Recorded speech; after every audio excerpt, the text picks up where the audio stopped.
PhD entrance और geography का जो पीएचडी का एंट्रेंस का पेपर होता है वो कैसा होता है, उसका मॉडल पेपर मैं आपके लिए लेके आया हूँ। ये पीवाईक्यू है, प्रीवियस ईयर पेपर है। आप देखकर अपनी आगे की तैयारी को अच्छे से कर सकते हैं। देखिए यहाँ पर जो है पहला क्वेश्चन है, आपका पहला क्वेश्चन है, यारडांगो को किसके द्वारा कॉक्सकॉम्ब कहा गया है? तो ए होम्स के द्वारा कहा गया है। किसके द्वारा? ए होम्स। तो विकल्प दिए हुए थे यहाँ पर आप देख सकते हैं, और इनमें से एक आंसर था। 4 विकल्प थे, ये देखिएगा 4 विकल्प दिए हुए थे और इनमें से एक आंसर ठीक था। तो आप अपने हिसाब से इसमें लगा सकते थे कि सही आंसर जो है यहाँ पे ए होम्स है। चलिए आगे देखते हैं। सहसंबंध गुणांक का मान निम्न के बीच होता है। तो किसके बीच होता है? आप देख सकते हैं वो -1 और +1 के बीच होता है।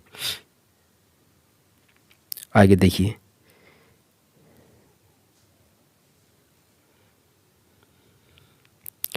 किस प्रकार की प्लेट परस्पर क्रिया ना तो क्रस्ट बनाती हैं और ना नष्ट करती हैं? तो सही आंसर क्या हो जाएगा इसमें? महाद्वीपीय क्रस्ट एवं महाद्वीपीय क्रस्ट के पीछे स्लाइड करती है। ओपन सीरीज मैप्स OSM किस प्रेक्षण पर विकसित किए गए हैं? तो ये किए गए हैं UTM पर। आगे है, लवणता के समान मान वाले स्थानों को मिलाने वाली रेखा क्या कहलाती है? तो आइसो लाइन कहलाती है। आगे है, निम्नलिखित में से कौन एक सक्रिय सेंसर है? तो लिडार एक सक्रिय सेंसर है। आगे निम्न में से कौन सी स्थिति उष्णकटिबंधीय चक्रवातों के निर्माण के लिए अनुकूल है? तो गर्म और नम हवा की अधिक और निरंतर आपूर्ति, कोरियोलिस बल की उच्च मात्रा। 1 और 2 दोनों ही यहाँ पर सही हो जाएगा। आगे है, उत्तरी गोलार्ध में उपोष्ण कटिबंधीय उच्च दबाव क्षेत्र के ध्रुव की ओर सतह की हवा चलती है। तो उत्तर और पूरब की ओर चलती है। उष्णकटिबंधीय चक्रवातों को तूफान के रूप में जाना जाता है। उत्तरी अटलांटिक और पूर्वी प्रशांत महासागरों में, पश्चिमी प्रशांत महासागरों में। सही आंसर हो जाएगा उत्तरी अटलांटिक और पूर्वी प्रशांत महासागर में। अगला है, अत्यधिक उष्णकटिबंधीय चक्रवात और तूफान दोनों के बारे में इनमें से कौन सा कथन सत्य नहीं है? तो सही आंसर है इसका वायु द्रव्यमान अंतःक्रिया से बहुत अधिक ऊर्जा प्राप्त होती है। मैं आपको पेपर दिखा रहा हूँ, आप खुद ही देखते रहिए। देखिए क्वेश्चन नंबर 11 देखिए यहाँ पर, आयु लिंक पिरामिड में जनसंख्या का आकार और आयु समूह को क्रम से दिखाया गया है। देख लीजिए, SOI टॉपोशीट में 1:50,000 पैमाने पर दिया गया समोच्च अंतराल है 20 मीटर। ये जो ब्लू कलर में की यहाँ पे लिखा हुआ है ना, यही इसका आंसर है, ठीक है ना। यही इसका जो है आंसर है। यहाँ पे जो ब्लू कलर में की लिखा गया है यानी नियर इंफ्रारेड। आगे देखिए, ये देखिए क्वेश्चन, औद्योगिकरण से गुजरने वाले देशों के रूप में जनसंख्या वृद्धि में परिवर्तन के पश्चिमी यूरोप के अनुभव के आधार पर बहुमंच मॉडल है। तो जनसंख्या की संक्रमण बहुमंच मॉडल है। निम्नलिखित में से कौन सी ठंडी धारा है? तो लब्राडोर की जो धारा है वो ठंडी धारा है। निम्नलिखित में से कौन बड़े पैमाने का नक्शा है? तो बड़े पैमाने का जो नक्शा होता है वो होता है कैडास्ट्रल मानचित्र, जमीनी मानचित्र जो होते हैं। आगे, जीपीएस को अपनी स्थिति का सटीक निर्धारण करने के लिए आवश्यक न्यूनतम उपग्रहों की संख्या कितनी है? तो वो है 4। लेवेंसराम की अवधारणा किसके द्वारा दी गई थी? तो वो फ्रेडरिक रेडजेल। मुकद्दमा पुस्तक किसके द्वारा लिखी गई है? खाल्दुन, इब्न खाल्दुन के द्वारा लिखी गई है। जब चंद्रमा में होता है तो पृथ्वी और चंद्रमा के बीच की दूरी न्यूनतम होती है। देखिए सही आंसर फैगी है इसका। कोपेन की AMW प्रकार की जलवायु से संबंधित है। तो भारत का पश्चिमी तट, दक्षिण गोवा संबंधित है। रॉकीज के पूर्वी ढलानों पर चलने वाली गर्म शुष्क हवाओं को क्या कहा जाता है? तो चिनूक कहा जाता है। निम्नलिखित में से कौन सा स्थानिक डेटा का उदाहरण नहीं है? तो विशेष घटनाओं का जो समय होता है। अफ्रीका में कौन सी नदी भूमध्य रेखा को 2 बार काटती है? तो सही है कांगो नदी। रिमोट सेंसिंग शब्द किसके द्वारा गढ़ा गया था? तो एवलिन एल प्रुइट एक अमेरिकी वैज्ञानिक के द्वारा आगे है उष्णकटिबंधीय चक्रवातों के संबंध में निम्नलिखित में से कौन सा कथन सही है। तो जो सही है वो बताना था, ये सभी सही हैं। आगे है निम्नलिखित कथनों पर विचार कीजिए। मैं अपनी गति को थोड़ा तेज रख सकता हूँ, लेकिन आप गति को कम कर जो है देख सकते हैं आगे स्टॉप करके। निम्नलिखित में से कौन दृश्य छवि व्याख्या का एक तत्व नहीं है। ये पीएचडी का पेपर है। एंट्रेंस जो होता है पीएचडी के लिए, पीएचडी जो करते हैं उसके पहले एंट्रेंस होता है। यदि कोई यूजीसी नेट और जेआरएफ क्लियर कर लेता है तो वो एलिजिबल हो जाता है, और यदि कोई पोस्ट ग्रेजुएशन के बाद डायरेक्ट एडमिशन लेना चाहता है तो उसके लिए उसको टेस्ट देना पड़ता है उस यूनिवर्सिटी के द्वारा। ठीक है, निम्नलिखित में से कौन सा हिमनदों का अपर्दन कार्य नहीं है। तो अपस्फीति नहीं है।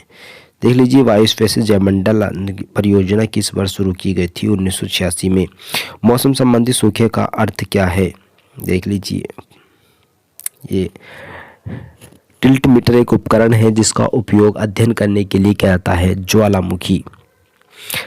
लैक्सोड्रोम शब्द का प्रयोग मर्केटर के प्रक्षेपण में किया जाता है। निम्नलिखित में से कौन सा सही सुमेलित नहीं है। ग्रासलैंड क्षेत्र ये बताया गया था, इसमें पंपासी दिए हुए, तो आपको सही मिलान नहीं जो वो करना था। हाइड्रोग्राफ आर्द्रता ग्राफी एक प्रदर्शित करता है, ये बताना है। देख लीजिए, आप अपना आप स्टॉप गति को धीमा करके आप कर सकते हैं, इसको देख सकते हैं। भौगोलिक सूचना विज्ञान में डीवीएमएस का क्या अर्थ है। Database management system. फ्योर्ड तट रेखाएं किसके कारण बनती है। हिमाच्छादित तट का जलमग्न होने के कारण बनती है। अंतर्राष्ट्रीय स्तर पर काली मिट्टी को किस नाम से जाना जाता है। तो चरनोजेम मिट्टी के नाम से जाना जाता है। आइसोहाइटल नक्शा दर्शाता है वर्षा को। जनगणना 2011 के अनुसार किस राज्य में अनुसूचित जनजाति की आबादी सबसे अधिक बताई गई है। तो वो है मध्य प्रदेश। निम्नलिखित में से कौन कार्यात्मक भू आकृति विज्ञान विशुद्ध रूप से सांख्यिकी संबंध का एक उदाहरण है। जल विज्ञान ज्यामिति। उर्वरकों में क्रांति के साथ कौन सा रंग जुड़ा है। तो ग्रे रंग का जुड़ा है। उड़ीसा में ब्रंगा क्या है। ब्रिंगा क्या है। तो ये बताना सलेशन वन कृषि का एक स्थानिक नाम है। हरित क्रांति किसके द्वारा रोटेशन में सबसे सफल रही है। तो गेहूं और चावल सही आंसर है। पश्चिमी घाट में संबंधित खेती को किस नाम से जाना जाता है। कुमारी के नाम से जाना जाता है। पनामा इस्तमुस में नहर खोदने को विचार जो है किसके द्वारा रखा गया था। हमबोल्ट्स के द्वारा रखा गया था। दृश्यमान विद्युत चुंबकीय स्पेक्ट्रम की सीमा क्या है। 400 से 700 माइक्रोमीटर है। एक भावना यानी सेंस अवलोकन है, तो ये है अवधारणा। कोई भी स्थायी कथन जो सिद्ध करने या असिद्ध करने के लिए उत्तरदायी है वह है परिकल्पना, हाइपोथेसिस जिसे बोलते हैं। Scientific social survey and research पुस्तक के किसके द्वारा लिखी गई है। तो पीवी यंग के द्वारा लिखी गई है। आगे है वैज्ञानिक सिद्धांतों को विकसित करने के उद्देश्य से किए गए अनुसंधान को इस रूप में जाना जाता है। तो बुनियादी अनुसंधान। ये पीएचडी का एंट्रेंस का जो पेपर होता है वो है ज्योग्राफी का। मैं बता देता हूँ फिर से। देखिए, अनुसंधान का उद्देश्य है, क्या उद्देश्य होता है अनुसंधान का। उपयुक्त सभी होते हैं। तथ्यों को ढूंढना, सत्य की जांच करना, तो यही सब उद्देश्य होते हैं। विशुद्ध रूप से सुविधा के आधार पर चुने गए विनिर्देशन को इस रूप में जाना जाता है। आकस्मिक निदर्शन के नाम से जाना जाता है। नृविज्ञान शब्द का निर्मित किया गया है किसने। हैरोल्ड ग्राफिकल ने किया है। देख लीजिए, अपने हिसाब से मैं स्पीड थोड़ी तेज़ बनाए हुए हूँ ताकि आप कम समय में पूरी वीडियो देख सकें। ठीक है, देख लीजिए आप। एक छोटे से हिस्से पर किए गए अवलोकन के आधार पर पूरी आबादी के बारे में अनुमान लगाने को क्या कहा जाता है। तो आगमनात्मक अनुमान होता है। किसने कहा कि सामाजिक अनुसंधान सामाजिक जीवन की खोज, विश्लेषण और अवधारणा का एक व्यवस्थित तरीका है। पीवी यंग महोदय ने ये बात कही थी। डेटा की विश्वसनीयता किसके साथ संबंध नहीं है। तो सामग्री स्तर विश्वसनीयता। देख लीजिए, लेवल तो देखो आप, कॉन्सेप्चुअल बहुत ज़्यादा है पेपर। ठीक है, जो अच्छे से स्टडी किया होगा वही कर सकता है। कॉन्सेप्चुअल और रिसर्च से बहुत ज़्यादा क्वेश्चन आ रहे हैं। इसमें देख रहे हैं रिसर्च के बहुत सारे क्वेश्चन हैं। एक परिचालन ऑपरेशनल की परिभाषा है, देख लीजिए क्या है, आप अपने हिसाब से कर सकते हैं। एक बड़ी आबादी के बारे में सामान्यीकरण प्राप्त करने में सहायता अनुसंधान विधि है, तो वो है सर्वेक्षण विधि, सर्वे मेथड। मैं सिर्फ आपको दिखा रहा हूँ, जब मैं इसे एनालिसिस करूँगा तो तब मैं आपको बताऊँगा, लेकिन अभी मैं सिर्फ पेपर आपको दिखा रहा हूँ। अच्छे निर्देशन की सबसे महत्वपूर्ण विशेषता यह है कि वह उचित प्रतिनिधित्व प्रदान करती है। पहले और बाद में अवलोकन निम्नलिखित में से किसके अध्ययन में किए जाते हैं, तो प्रयोगात्मक अनुसंधान डिजाइन में होता है ऐसा। क्वेश्चन नंबर 75 देखिए, निम्नलिखित में से किसी विधि में डेटा संग्रह जहां बहुत अधिक परिचितता के कारण किसी के अवलोकन की तीक्ष्णता को खोने का अधिकतम खतरा संभव है, तो वो है प्रतिभागी अवलोकन। यहाँ देखिए केस स्टडी विधि का उद्देश्य क्या होता है। एक घटना के अधिकतम संभव संबंधों का पता लगाने के लिए इसका किया जाता है। वह मान जिसे ग्राफिक रूप से निर्धारित नहीं किया जा सकता वह क्या होता है, माध्य का होता है। देख लीजिए अपने हिसाब से, आप थोड़ा स्पीड को कम करके जो उसकी प्लेबैक स्पीड होती है उसे आप कम करके देख सकते हैं। मैंने वीडियो को तेज़ चलाए हुए है, तो आप क्वेश्चन को लगा कर देखिए, ठीक है।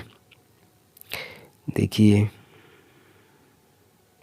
देख लीजिए, आप खुद देखिए, सामाजिक अनुसंधान का एक हिस्सा है, तो क्या होता है उपयुक्त सभी, इसका आंसर है अनुसंधान का डेटा आमतौर पर है तो केवल गुणात्मक और मात्रात्मक दोनों ही होता है।